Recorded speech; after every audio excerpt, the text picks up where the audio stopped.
Kita beralih ke informasi berikutnya, pemirsa. Berkurangnya jumlah kasus COVID-19 saat ini bukan berarti membuat masyarakat lengah. Memasuki musim penghujan saat ini, masyarakat perlu mewaspadai virus DBD yang mulai menghantui.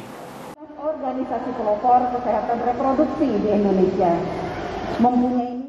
Kepala Dinas Kesehatan Kota Prabu Mulih, Dr. Happy Tejo, mewanti-wanti kepada masyarakat agar jangan lengah terhadap virus yang tak kalah berbahayanya dari virus corona, yakni DBD atau demam berdarah.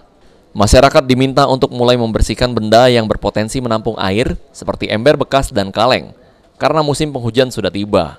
Kadinkes Prabu Mulih sendiri menegaskan kepada masyarakat, jika DBD merupakan virus yang sangat mematikan jika tidak segera ditanggulangi dan ditangani secara cepat.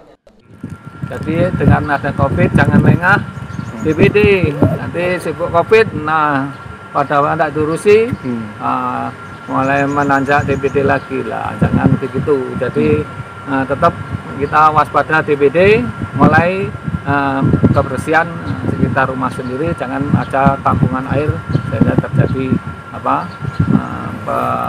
penyebaran nyamuk. Selain menghimbau masyarakat untuk menerapkan 3M, yaitu membersihkan, menutup rapat tempat penampungan air, dan memanfaatkan kembali barang bekas yang berpotensi menampung air, Dinas Kesehatan Kota Prabu Mulih juga menyiapkan bubuk abate dan kader-kader PKK se-Prabu Mulih untuk diberdayakan sebagai juru pemantik yang bertugas memantau keberadaan jentik nyamuk dan memberantasnya. Sampai saat ini, belum ditemukan kasus DBD di Prabu Mulih. Beni Firdaus, PAL TV.